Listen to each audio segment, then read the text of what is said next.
Hi, I'm Dave, and welcome back to another episode of I'm Glad I Heard That. Today, I am very happy to have my father-in-law, Jerry, be a guest with us to share about his experiences and how he's grown in his faith and what service in his church means to him.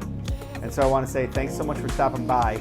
And we're over 1,000 subscribers now, so if you could do us a favor and smash that subscribe button and then give us a thumbs up like, that'd be really helpful in the analytics and the YouTubes.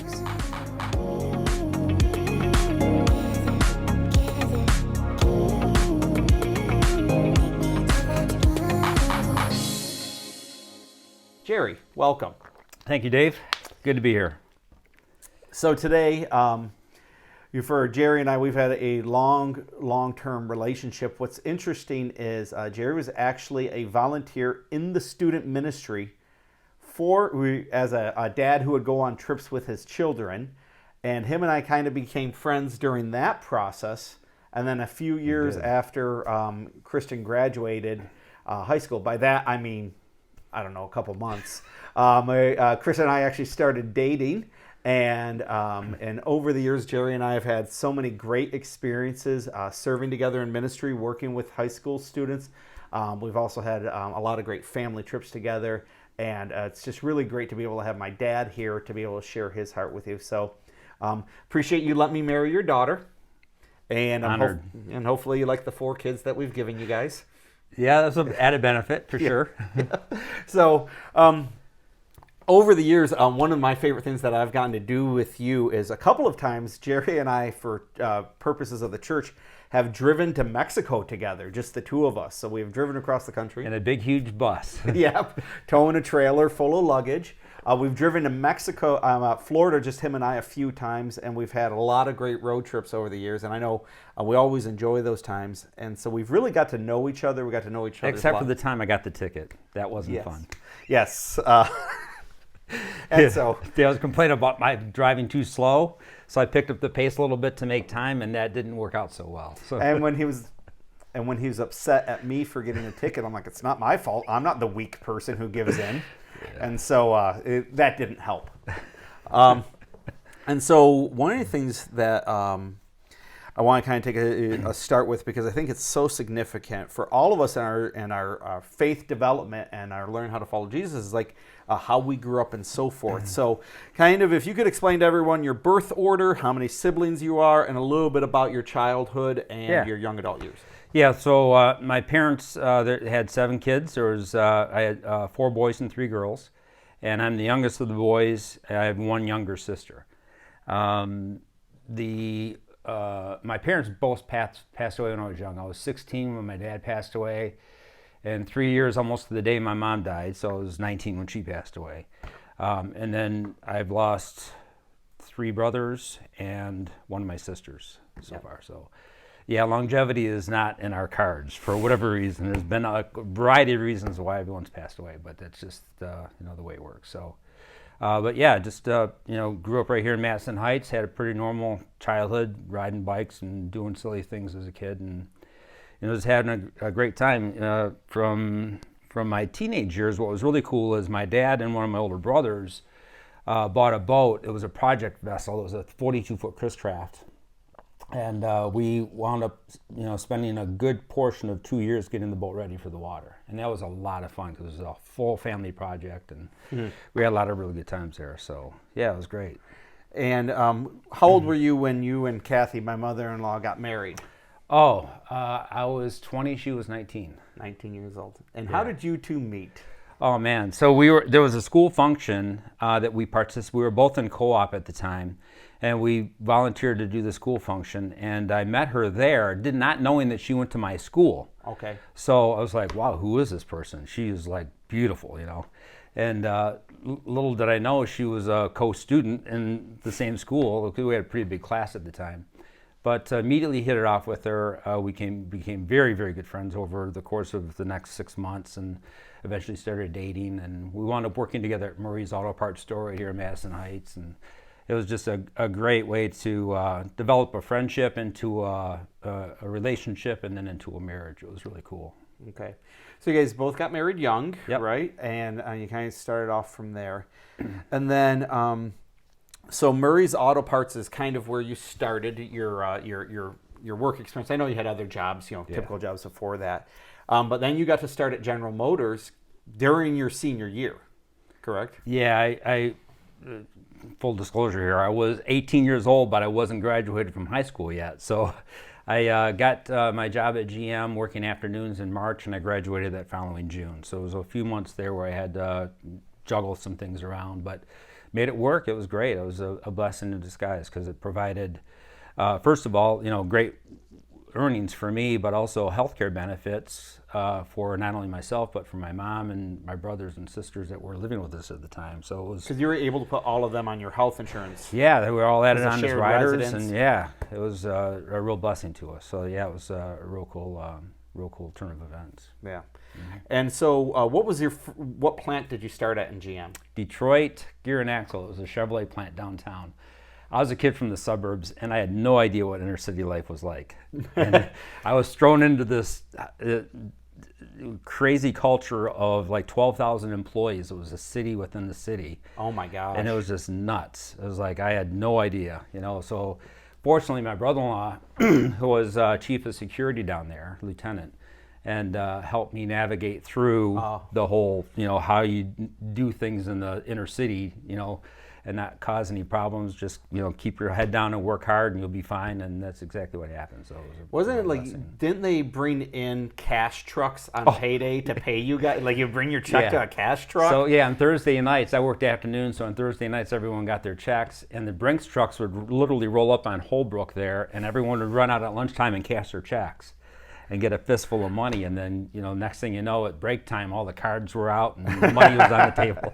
It was crazy. Yeah, for an 18-year-old, what a culture what shock! Is this? Yeah, yeah. So that's great. And so then from GM, so you started on the assembly line. Yeah. Now my father-in-law, you just retired after how many years at GM? 45 years.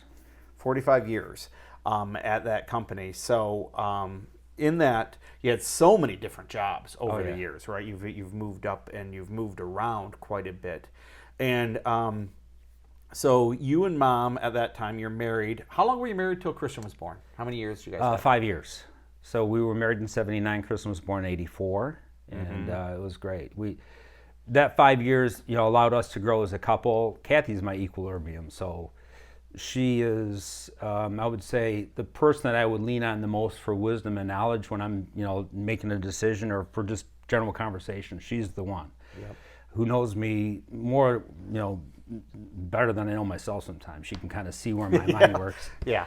And, that intuition, as you say. Yeah, right? exactly. Yep. Yeah, she has intuition that is like off the charts, and I have like zero. So, so yeah, it's a marriage made in heaven, literally. So yeah, but Kristen came along in '84, and by that time, Kathy's parents, I developed a really good relationship with her parents. Her mom was awesome, and her dad was a second father to me, and they were attending Faith Lutheran Church here at the time. We were dating and getting married and stuff like that, and then they were always inviting us to come here.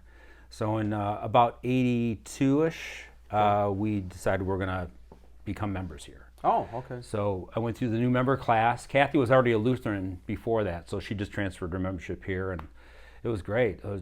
My learning cycle was just off the charts at that time. It was really cool. It was a good period of time. And so Kristen's born, and one of the things Kristen's telling me that is you and her were baptized on the same day together? Yeah, so I grew up kind of knowing a little bit about God, but not knowing a lot about what Christianity was all about or anything like that. So over the years where I was working at GM, I had transferred to a plant out in Romulus at the time, and I was working with a guy who would always at lunchtime read his Bible, and everyone was like eating lunch and stuff like that, and here's this guy sitting there reading his Bible. So my interpretation of the Bible at that time was it was like a novel you read it once and put it on the shelf. Okay. I had no concept at all about what the Bible was about. So just out of curiosity, I was asking him, like, why do you read your Bible every day? Don't you get tired of reading it? And it was like, man, the floodgates opened up. This guy was just like a wealth of knowledge, So it was a really good period of time in my life because I was asking questions that he could answer and help me navigate through the process. Wound up buying my own Bible and reading it for myself, and that was what, when I came here and heard the messages that I heard from the pulpit lined up perfectly with what I was reading. It was like, wow, it just cemented in my mind who Jesus was and what that relationship was all about. And it was a really good period of time for me personally. And so this is guys kind of talking with you, and I love the fact that, and I think this is part of the reason your career did so well. You were always curious, right? Like, oh, well, why that? And, and just really wanted to understand. And so how many months did you guys do this for? Do you feel like, if you could, I know it's hard to, that's a long time ago, but was it more than a couple weeks? Oh yeah, I worked in that plant for 5 years, and I worked with this person individually probably better part of a year and a half. So it was during that period of time where I was in that department. And his background, I think when I first heard this story, is he was a Christian, former Jewish person. He was right? Jewish. Yeah, not formerly Jewish. Culturally, Jewish. Yeah. Who became a Christian, and knew fully about what that meant, the significance. Yeah. So his Old Testament. Knowledge of how the Old Testament actually points to Jesus had to just be off the charts. Totally. Yeah, that is so great. Yeah, it was really cool. All right, so you're kind of, I'd say you're being discipled by this guy at GM in the cafeteria on your lunch hour, right? And then, you have the children, you're getting baptized, you're getting a little bit more connected here. And so kind of what was the next revolution of your faith going around and growing? What would be kind of the next thing that was happening that was significant? Along the years of, studying the Word and stuff like that, reading through the Bible and different things like that, and attending church regularly and getting to know more and more about, who Jesus was. Then a few years later we had Matthew, and, that our family started to, gel really well, and we were like in this really good place.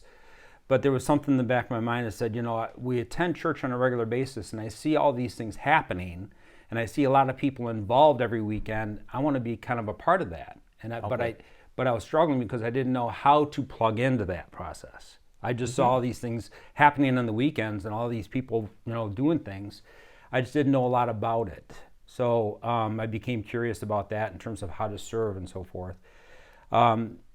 There was I prayed quite a bit about it and asking God to open up an avenue for that. And then lo and behold, I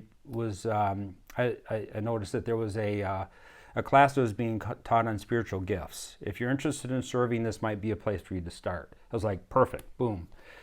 I did the spiritual gifts assessment, and that worked out really well. I kind of got a framework of like where I'm gifted at. And what I liked about the class also was they talked about not only your spiritual gifts, but what are you passionate about? Yeah. And kind of how to marry those two together. And it worked out really well for me. So I initially started serving in the men's ministry because one of my spiritual gifts is the gift of administration. And they at that time happened to have a need for an administrator. So I got into that ministry and started working in that, which was great for the period of time that I was learning how to serve in the church. Yep. The problem was it felt too much like work and not like service. So I'm doing this job of administration during the day at GM, and then at night a couple of times a month I'm here doing almost the exact same thing. I'm like, this doesn't really feel like service to me. Okay. It wasn't at least my perception. Yeah. No. I at the time I was in grad school anyway, so I had to kind of unplug from the service part of it just to take some time out and reevaluate where I was. And during that window of time, when we moved into the new worship center, a need arose for technicians in the sound booth, in the tech booth. I'm like, yeah, I can run PowerPoint. That's easy, So boom, I was serving in the tech booth. Next thing I knew, they needed technicians for lighting and stuff like that. And I was like a kid in a candy store. It was like great. I was having a great time. And then during that window of time, the music director had a need for a musician. And I'm like, I play music. I started playing music when I was in elementary school, and I've never stopped. So if you need somebody, I can, and boom, I was on the stage. Next thing I knew. So the long story short was God opened up avenues for me just because I had a heart to serve. That were in my areas of passion, that being music and arts and so forth, but also allowed me to figure out where I fit in. And in the midst of all that period of time that I just covered, you came along into our lives with this really cool ministry that the students were involved in. And I saw Kristen and Matthew just super excited about doing things on Wednesday nights and on Sunday mornings. So I'm like, heck, I can help out in that group. So next thing I know is, doing things with students and stuff. It was really cool. I wound up, leading a confirmation group for the middle schoolers a couple of times. I did Matthew's confirmation. Yeah. A few more after that. Corey was in our confirmation group. It was a great time. So, just the willingness to serve allowed God to work in my life and in my heart to open up doors where he could use me in ways that I never thought possible. It was really cool. So it was a lot of fun. And because I remember one of the things that was great is once you start getting involved in the student ministry, and, because you're a level 8 at GM, which means there's vehicles that you guys are always testing, so you always have this assigned vehicle to you, but he could swap them out, and he could get a van, a 15-passenger van that GM owned, and use it on our youth trips. And he also had 6 weeks of vacation every year because you've been there for so long. Yeah. That it's like, oh, I'll give you 4 days of my vacation, 5 days of my vacation. I'll drive a van full of kids and so forth. And so it's like, I got someone who's willing to take their vacation time, bring in a van on a full tank of gas that GM provided, right? And then from there, it's like, oh, why wouldn't I ask this guy? Even if I didn't like you, I would have still been asking him, because it's like, that's just like $1,000 right there that you saved us. And that was always super cool. And one of the things that I always remember, like on the trips, is just one of the things is that, you're a detailed guy, you like an agenda, you like a schedule. I about kill him his first long-term trip with me because I was younger at the time, so I didn't have a lot of that nailed down. And I'm like, hey, Jerry, it's all just part of the experience. Relax. And you didn't choke me when I said that to you, so I appreciate that. Yeah. And but through that, you really did embrace being with the students. And I've always thought you love talking to the kids. Loved it. Yeah, you were good for me at that time because I was so regimented. I'm an extreme type A person anyway. Mm-hmm. And when I asked you for what's the agenda, what's the daily schedule, what's the routine, and you're like, we'll just figure it out. And I'm like hyperventilating. So it was really good for me to kind of step into that world to say, okay, we just got to wing it. This kids will be safe. There's no issues here. We're just going to figure it out. And it was a really good period for me. And the essential part of that too is, the support that Kathy provided, even though I was taking time away from my vacation schedule without her and spending time with you in the church, she was there taking care of the things at the house and running the stuff, so it was really great. It was a good partnership, and it allowed me to serve in the area of student ministries, which is great. It was just a lot of fun. Yeah, and and one of the things that as I hear about all of this is that because you took some initial steps to get connected, more opportunities opened up. And I'm sure, I wouldn't be surprised being someone who's been as involved as you are, that there's been things where you've gotten asked and you've just had to say no. Because how do you make that decision when to say yes and when to say no? Yeah, that's a key, for any person that runs a ministry here in Faith, is to be able to say, hey, I want to have a ministry that people are willing to serve in, but free to leave if they don't fit in well. 100%, yeah. And that's what I really like about the ministries here is you can plug and play. It's like, hey, I want to do that specific trip. Cool. That doesn't mean I'm going to see you every Wednesday night, but I can definitely help on that trip, that kind of stuff. Or I can do a special event, or I can do this or that. It's great. If you have a heart or a desire to serve, there are tons of places where you can do that. Just put your toe in the water, see how the pond feels. And heck, jump in the lake if you want to. But if you don't want to and try someplace else, that's great too. But if you have a willingness to serve, there's endless possibilities. Well, in kind of our whole dating relationship and the and in our marriage, one of the things I learned is you had to travel for work, right? You retired over, or responsible for all of North American powertrain plants. Yeah, I had 30 sites. 30 sites between Mexico, Canada, and the United States. Yeah. And you had to get to all of those. At least once a year. Right. So you start doing that math, and that Monday through Friday fills up pretty quick. And so when you were asked to you'll consider doing a small group for confirmation, right, which is a year-long commitment at that time to be a group leader for 8th graders, said, I can't do during the week. Saturday morning only. And that was super helpful for us because, again, we would never think about a Saturday morning. But, oh, my gosh, did that work for a bunch of other people, too? Right. Because they had similar lives to you or similar things like that. Yeah. And I think that's one of those key elements about service that people have to understand is there are people like you who have your schedules and rhythms. So if you're available during that time, there'll be other people, right? And us as a ministry leader doesn't always know that or so forth. And so, I mean, that was a very successful thing to have a Saturday morning, confirmation group, and you did that. Also, I'm amazed because the level of responsibility, first of all, I've always seen us as your kids and your family are the number one priority. So like everything's after that. Your work has always been, we are number one to you. And it's like, but you were able to say, okay, I'm going to handle number one, number two, and then I will still carve out 2 hours on a Saturday for about 25 or 30 Saturdays during a school year to help these guys formalize and verbalize what they believe about Jesus. It's like, and so that's a heavy lift. That's a big ask, but you still made it a priority. But what you're saying about the fact that like your mom's supporting it, it's like, so you can do those things. It didn't come at the cost. No. Because if she would have said no, that would have been the answer, right? If she's like, hey, that's going to be too much for us as a family. But okay, then I'm not doing it. The opportunity cost of serving is what can't you do during those windows of time. So the reason why Saturday mornings work so well for us is because A, I was available on Saturday mornings, I wasn't working, and B, Kathy at the time was working Saturdays. Yeah. So I'm like, oh, this is perfect. So Saturday mornings, open up the house, have a bunch of kids over for confirmation class, and call it good. So it worked out really well, and that's goes back to the willingness to serve part. If you have a heart to serve, God will open up an avenue for that to happen. Yeah, that's so great. Yeah. All right. So currently, what are you serving? What areas are you serving in at Faith?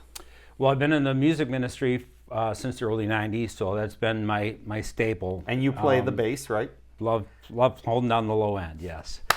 I was so hoping he would say holding down the low end because that's his bit. It never gets old.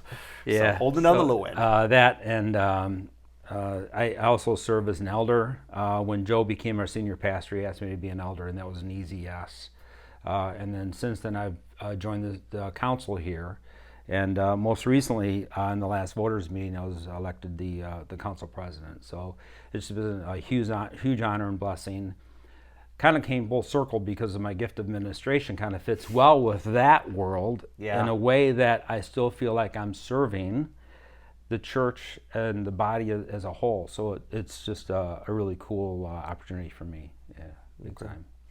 Well, that's great. And so one of the things that, and now I'm going to curveball you because I did have to send him what we were going to talk about in advance because he wasn't going to come in blind. But I have him here now, so I'm going to get him. Being the type A that I am. Yeah, exactly.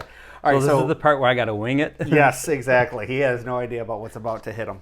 Okay, so because of all of our years of getting to know each other, one of the things you talked about was how Kathy, mom, she worked Saturdays. So she had a couple different jobs, right? One of them was a bank teller, and then before that, she was working at a catering at San Marino, right? For a short time, yeah. She was serving. So you guys kind of had this rhythm, and you really did it well. That you're working days, and mom was working evenings, right? And so you come home, and you got Matthew and Kristen, okay? And the stories I've heard from them about the things that you used to do with them. And so just what were some of the things you would do to spend time with your kids? Because I was amazed at how cheaply you did all of this. Oh, yeah. So Lakeside Mall at the time was the indoor mall that everyone liked to hang out at, for example. We would go there on Friday nights when Kathy was working and just hang out in the carpeted step pit that they had there. We called it the pit. And I'd just sit there for 45 minutes, an hour, and have a coffee, and Kristen and Matthew would run around in the stairways. Awesome. Or we would go to Myers. They had, at the time, they had a cafeteria area there. They called it the Purple Cow? The Purple Cow. The Purple Cow. We'd go there and have a treat, just all kinds, or we'd go visit my sister, or just whatever. So yeah, there was a lot of creativity put into that, where it's like, okay, we can't do anything really crazy, like go out to a nice restaurant or whatever, but we can have fun, So yeah, either that or at the time they had video stores. It was like, okay, we're gonna go pick a movie, anything you want, So game on, that kind of thing. So yeah, it was a lot of fun. And at one point, especially I know just because of my and Chris's conversation, her friends started to get engaged with this, right? They're coming over. Oh yeah, back Saturday in the- nights. Our friend Eric Murphy across the street, when we were living in a house, Saturday night would be disco night. So on Saturday nights, the local radio station would play disco music, and oh my gosh, it was so much fun. We would do things like make chocolate chip cookies while we're listening to disco music, and just it was just having silly fun, but it was it was really cool. Yeah. And it's so funny because as a parent, for me to hear all of that, right, and then now, like, if Kristen's gone and I get the girls alone, it's like that's the kind of stuff I'm thinking about doing now. It's like we don't spend money. We don't need to go like do this fancy meal or whatever. Right. But we're just gonna go and have fun and so forth.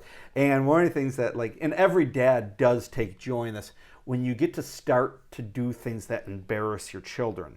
Not at their expense, right? But one of the things that Jerry used to do is he'd be with their friends and he'd be like, "Hey, what day is it?" And they'd be like, "Oh, it's Thursday." And he goes, "Oh, it's Walk Like Thursday." And you'd have like some weird walk. I do that with the girls now. And when you make them wince, they're like, "I can't even answer what day of the week it is." That's so much fun. Yeah. And for you to be able to play and to interact with your kids that way was so great. Now, as they get older and so forth, and you guys have to start to figure out things about life, right? Like real things and so forth. Like, how did you like to have those conversations with your kids about, like, how you kind of figure out what do you want to do next in life and, different things like that? What would that look like for you? My advice to Kristen and Matthew when they were trying to pick their career paths was, number one, pick a career path that's going to pay you a wage. You don't want to, getting a degree in philosophy is cool, but I don't see a lot of philosophers out there, making a living. So, that kind of stuff. So that was, and then aside from that, just, pick a career you're going to enjoy, And so Kristen, from a very early age, we kind of knew that she had a heart for teaching. Yes. And that was always her thing. So, it was a pretty easy transition for her to go into, at Oakland University to get a degree in teaching.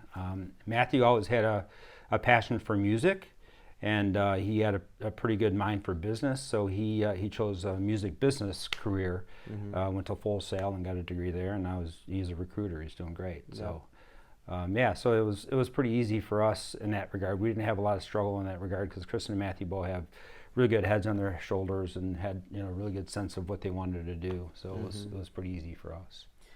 And now that you have adult children, me, Kristen, Matthew, and what do you like to do with us? What are the things that you guys enjoy spending time with us? Of course, our vacations are legendary. Doing our destined trips every year is something I look forward to. And then Disney, whenever we can fit that in, is always a lot of fun. And here's a hack, just so you know, and you might not be able to do this, and that's okay. But the reason we always say yes to Jerry and Kathy, yes, we like spending time with them, but they pay. And so it's really hard as a young family to say, no, I'm not going to go on this vacation, because you'll pay. So as a parent, if you want to spend time with your adult children, that's always it makes it easy for them to say yes. Right, like, well, do you want to meet us at this condo in Florida or not? Yeah, we're going to be there. So right, like, yeah. But then we also, we adopted this thing we call Blue Bloods dinners, and that's always a lot of fun to get together and just hang out and have a meal together. We crash your pool now in the summer times. That's always fun. The girls come out and splash around with us. So, it's just random. I like the random, get-togethers, whenever we can do that. And always, the scheduled ones are cool too, like vacations and stuff. So, and as grandparents, I have such wonderful grandparents. But one of the things that Jerry's always doing is almost every Saturday he brings donuts over for our granddaughters, and you're like texting them like, what kind of donuts do you want today? We have two different bakeries, either Tim Hortons or the Zaretti's or whatever bakery it is, and so forth. And sometimes you're there for 20 minutes because you got stuff to do. Other times you're there for an hour and a half, take the girls on an adventure and so forth. And I know for us that the only question on Friday nights that our daughters ask is Grandpa coming over tomorrow? Yes or no? but that's how much built in it is. And if it's no, they're not upset, but like, well, is Grandpa coming tomorrow? And it's like, that's been such a cool thing to be able to, for us to have and so forth. And so, and like Kristen and I know when you're over, it's like, well, we get to check out because Grandpa's here. We're going to go, go talk in the garage so we can actually finish a sentence. It's so wonderful. So yeah, it's a lot of fun. All right, to kind of put a bow on this today and wrap it up, picture you got a room full of people who are interested, kind of like you. They come on the weekends, they see these things going on, they see things in the bulletins, they see our social media, our different newsletters, things like that, and it's like, okay, well, there's activity here. I would like to know how to maybe get a little more connected that way. And so what would you say to someone like that? It's really easy. It's easier than you think to serve. There are a lot of different ways you can plug in, but I would initially start by making a contact with somebody at church and saying, hey, I'm interested in serving. I have a desire to do that. I don't know where I can fit in, but I know I'm good at whatever it is. Pick what it is. And there would be a lot of people who can help you dial that in and refine it to where you're going to be in a place that you know that you belong. And it may be a couple of tries. You might try a ministry here and there that may or may not work for you. Like that's what happened to me. And but eventually, the cool thing about serving here in the church is it's so rewarding to me personally, and everyone that I serve with has that same attitude. It's like it kind of fills your vessel, if you will. Your cup gets full when you serve more than you're even helping the people that you're with. So it's really super rewarding to do that. But I would say just give it a try. Give your turn into it and see where that takes you. Right. And one of the things we do want to help you navigate this, because we know that when people serve, it's one of the ingredients of how your faith grows. On our app in the signups tab, there's a box you can check that says I'm interested in serving. You fill that out, and Eric Farrell is going to reach out to you. It doesn't sign you up for anything. What it signs you up for is a conversation to kind of hear a little bit more and clarify. And the same thing is, our biggest desire is to give someone an opportunity to serve in a passion area. We really don't ever want to approach it in a way that this task needs to get done, And one of the things that faith that we've really been trying to get better about is, if you liked kids and you liked music or you're a musician, we had a very easy defined path for you to get involved. That's been some of our strong suits, right? Family ministry and worship ministry. That's been a long-term thing. Right. But we want to give people an opportunity to serve in other areas outside of that. And so like we just a couple of things that I know that are kind of outside of that. Like if you don't want to lead a small group, if you don't want to be in the children's ministry, if you don't want to be in the worship ministry, we have things now, like we're putting together an events team. People who like to set up rooms, to serve food, to help with it, those different things sometimes. We have a grounds crew here for people who are available during the day to help come in, cut grass, trim bushes, do things like that. We have different ways for you to serve, but also in that for you to meet other people while you're serving, right? So that maybe it can be a friendship development. That's really cool. Yeah, I've developed some great friendships over the years from that arena, so it's really cool. Yeah. All right, and so ultimately, I want to kind of end by saying, first of all, thank you so much for giving us this time today. You're welcome. Great. Thank you for your years of service around here and not giving up when something wasn't a fit. Like you said, like you were doing that administrative task and it wasn't so you didn't just quit. You found something else. So thank you for that. You're welcome.